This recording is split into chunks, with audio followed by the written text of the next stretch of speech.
Le livre de Job. Il suscite la réflexion et a plus d'un titre d'un genre unique dans la Bible. L'histoire se déroule au pays d'Utz, dont la très incertaine localisation semble néanmoins montrer qu'il se trouvait loin d'Israël. Job, le personnage principal, n'est pas un Israélite et l'auteur anonyme ne prend pas la peine de situer son récit dans l'histoire. Pas même un détail spécifique à la période antique concernée. Mais ce manque de clarté semble avoir été fait exprès. C'est comme si l'auteur ne voulait pas distraire les lecteurs que nous sommes, avec des questions de date, mais plutôt nous amener à nous focaliser sur l'histoire de Job pour méditer sur les questions que soulève sa souffrance. La structure littéraire du livre de Job est très simple. Il commence et se termine avec de courtes synthèses servant de prologue et d'épilogue. Ensuite, le bloc central du livre est un concentré de poésie hébraïque relatant les conversations entre Job et quatre interlocuteurs appelés ses amis. Des conversations qui s'achèvent sur une suite de discours poétiques que Dieu adresse à Job. Voyons plus en détail comment tout cela se déroule. Le prologue nous présente Job qui est décrit comme étant un homme intègre et droit, ayant la crainte de Dieu. C'est vraiment quelqu'un de bien. Et puis soudain, on se retrouve transporté dans les lieux célestes où Dieu dirige une sorte d'assemblée générale avec son personnel. C'est assez fréquent comme référence dans l'Ancien Testament, ce type de scène illustrant la manière dont Dieu dirige le monde. Parmi les créatures célestes se trouve un personnage appelé le Satan, le terme hébreu pour l'accusateur ou le procureur. C'est comme si on se retrouvait en pleine audience au tribunal. Dieu cite Job en exemple, car il représente tout ce qu'il y a de plus juste chez un homme. Mais l'accusateur conteste le mode de récompense par lequel Dieu bénit les justes tels que Job. Il dit, Job t'obéit simplement parce que tu le bénis et l'as rendu prospère. Laisse Job souffrir et tu verras clairement les limites de sa droiture. Ensuite, Dieu permet à l'accusateur de cribler Job de tout type de mots. Alors, on arrive au stade de l'histoire où la plupart d'entre nous s'interrogent. Quoi? Mais pourquoi Dieu a-t-il fait ça? Et on s'imagine que ce livre va naturellement répondre à la question suivante. Pourquoi Dieu laisse-t-il souffrir les gens bien? Mais alors qu'on poursuit la lecture, on réalise que le livre n'y répond pas. Il n'y a rien dans le livre qui permet de répondre à cette question. En revanche, le prologue pose les bonnes questions qui constituent la base sur laquelle ce livre est bâti. Des questions sur la justice divine, comme celle de savoir si Dieu se base scrupuleusement sur la justice pour établir les lois de l'univers. Les réponses espérées ne sont pas au début, mais se révèlent au fil de la lecture, alors qu'on se rapproche de la fin du livre. Malgré tout, la raison suprême des souffrances de Job n'est jamais donnée. Le prologue s'achève donc sur Job tourmenté et désemparé, avec une épouse qui lui prend la tête. Puis ses trois amis arrivent pour lui partager sagesse et conseils. Ils s'appellent Eliphaz de Théman, Bildad de Chouac et Tsophar de Naama. Ce sont tous de non-israélites comme Job. Dans cette période antique, ils représentent la crème intellectuelle du Proche-Orient, notamment sur les questions relatives à Dieu, la souffrance et la condition humaine. Ce qui nous conduit à la partie principale du livre. Job commence d'abord à s'exprimer. En fait, voici comment se déroule cette section du livre. On a Job qui parle en premier lieu et un ami lui répond. Ensuite, Job répond à cet ami, puis un autre réagit à la réponse de Job, et ainsi de suite pendant 3 cycles. Et au cœur de tout ce débat, on a 3 questions essentielles. Dieu est-il vraiment juste par nature? Dieu se base-t-il scrupuleusement sur la justice pour établir les lois de l'univers? Si tel est le cas, comment expliquer les souffrances de Job? On pourra constater que Job et ses amis se basent sur leurs propres hypothèses principales pour définir le processus idéal par lequel la justice divine doit être rendue dans le monde. En clair, le fonctionnement de chaque élément au sein de l'univers devrait se faire dans le strict respect des principes de justice. Donc si vous êtes sage et bon et que vous avez la crainte de Dieu, vous ne récolterez que de bonnes choses. Dieu vous récompensera. Mais si vous êtes mauvais, insensé et que vous vous vautrez dans le péché, vous subirez les choses néfastes qui surviendront dans votre vie. Dieu vous châtiera. Dans ces différents discours, Job revient continuellement sur l'argument selon lequel il est avant toute chose un homme innocent. Ce qui pour lui implique que sa souffrance ne peut être un châtiment divin. D'ailleurs, le prologue justifie bien ces deux affirmations, car rappelez-vous, Dieu lui-même a qualifié Job d'intègre et droit. Job conclut son argumentaire en mettant Dieu en cause. De deux choses l'une. Soit Dieu ne dirige pas le monde avec justice, soit, pire encore, Dieu lui-même est tout simplement injuste. Ses amis, en revanche, ne sont pas de cet avis. Ils soutiennent que Dieu est juste, ce qui implique que Dieu se base toujours sur la justice pour diriger le monde. Ils finissent donc par conclure en accusant Job, et pas Dieu. Job a dû faire quelque chose de vraiment très mal pour que Dieu le punisse de la sorte. Il commence même à imaginer les éventuels péchés que Job aurait pu commettre. Mais Job rejette tout en bloc. Il arrive à un point où il ne supporte tellement plus ses amis qu'il arrête de discuter avec eux pour défendre sa cause directement auprès de Dieu. Alors il est important de reconnaître que ces poèmes traduisent l'état de Job qui est en plein ascenseur émotionnel. Il s'est toujours dit que Dieu était juste, mais là, ce qu'il endurait n'était plus en phase avec ses convictions. Alors, dans un accès de rage et de frustration, Job accuse Dieu de le malmener. Il va jusqu'à désigner Dieu comme étant la source de toute injustice dans le monde. Mais à peine a-t-il prononcé ces mots qu'il se repent, car il veut croire malgré tout que Dieu est profondément juste. À ce stade, Job, qui a vraiment perdu ses repères, part dans tous les sens. Il clame une dernière fois son innocence avant d'exiger que Dieu vienne en personne pour s'expliquer. Et c'est à ce moment-là qu'un ami surprise entre en scène.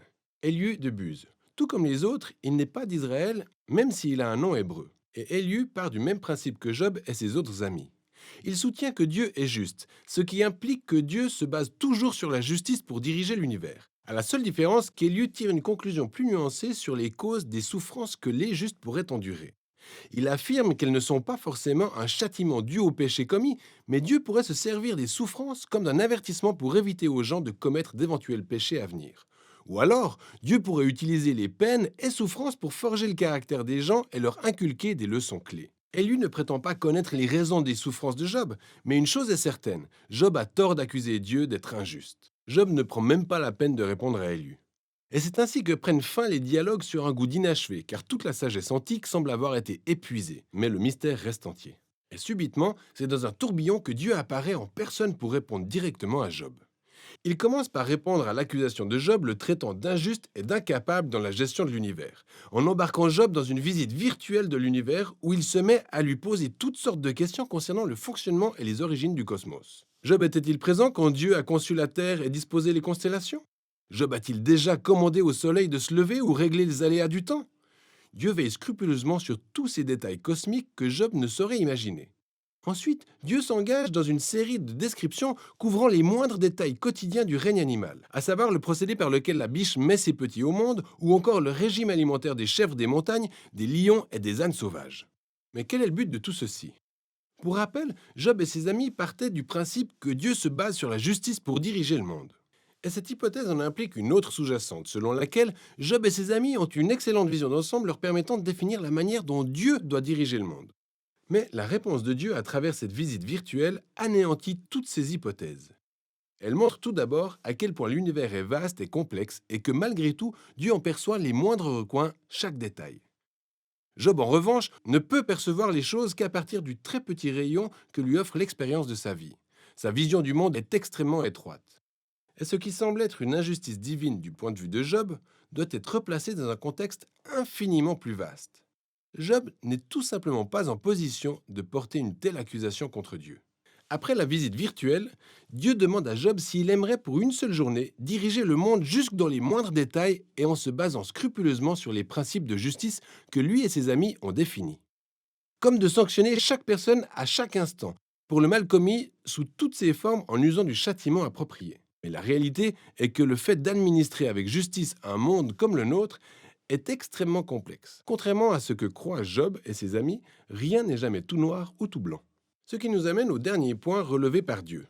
Il commence à décrire ces deux créatures mythiques, le Béhémoth et le Léviathan, que certains voient comme des images représentant l'hippopotame et le crocodile. Mais elles représentent plus vraisemblablement les célèbres créatures mythologiques du Proche-Orient dont la Bible se sert comme symbole du désordre et du danger qui sont permanents dans le bon monde créé par Dieu. Ces créatures ne sont pas maléfiques. En fait, Dieu en est plutôt fier. Cela dit, ce n'est pas le genre qu'on garde comme animal de compagnie. Le fait est que le monde de Dieu est magnifique et bon à la base, mais il n'est pas parfait et on n'y est pas toujours à l'abri du danger. Le monde de Dieu est bien organisé et plein de beauté, mais il peut s'avérer tout aussi sauvage, voire dangereux, exactement comme ces deux créatures mythiques. Ce qui nous ramène à la question majeure concernant la souffrance de Job. Pourquoi doit-on souffrir dans ce monde créé par Dieu? Que ce soit par le biais des tremblements de terre, des animaux sauvages ou par d'autres êtres humains. Mais Dieu ne répond pas à la question de savoir pourquoi. Il précise simplement que nous vivons dans un monde aussi magnifique que complexe et qui, du moins à ce stade, n'a pas vocation à empêcher la souffrance. Telle est la réponse de Dieu. Job a contesté la justice de Dieu et celui-ci lui a répondu que sa connaissance de notre univers était bien trop limitée pour prétendre tout comprendre. Job a exigé à Dieu d'avoir des explications claires et précises, mais en retour, Dieu lui a demandé d'avoir foi en sa sagesse et en sa nature. Et c'est là que Job fait preuve d'humilité et de repentance. Il s'excuse d'avoir accusé Dieu et reconnaît avoir dépassé les bornes. Et le livre s'achève subitement sur un court épilogue. Tout d'abord, Dieu affirme que les amis avaient tort, car leur conception de la justice divine était trop basique, totalement éloignée de la complexité du monde et de la sagesse de Dieu. Ensuite, Dieu souligne que les propos de Job à son sujet étaient justes, ce qui peut paraître surprenant, vu que ça ne s'applique pas concrètement à tous les propos de Job. On sait bien que Job a tiré des conclusions hâtives et erronées, mais Dieu approuve tout de même son approche, car Job s'est présenté avec transparence et sincérité devant Dieu. Il n'a pas triché sur ses différentes émotions et toute sa peine, puis a tenu à s'adresser directement à Dieu lui-même. Et Dieu dit que c'est la bonne méthode pour traverser tout cela en luttant par la prière. Le livre se clôture sur la restauration de la santé, de la famille et des richesses de Job, non en guise de récompense pour bonne conduite, mais sous forme d'un don à titre gracieux de la part du Dieu généreux. Et le livre prend fin. Ainsi, le livre de Job ne résout pas l'énigme liée à la cause des circonstances fâcheuses qui frappent les bonnes personnes, mais nous invite plutôt à avoir foi en la sagesse de Dieu pendant que nous endurons des souffrances, au lieu de nous borner à essayer d'en connaître les raisons. Lorsque nous cherchons des raisons, nous avons tendance soit à restreindre Dieu à l'étroitesse de notre conception humaine, comme les amis de Job, soit à accuser Dieu sur la base des preuves irrecevables, comme Job lui-même. Le livre nous invite donc à nous approcher de Dieu en toute transparence avec nos peines et chagrins, puis à croire que Dieu s'en soucie réellement et qu'il sait ce qu'il fait. Et voilà ce dont il est question dans le livre de Job.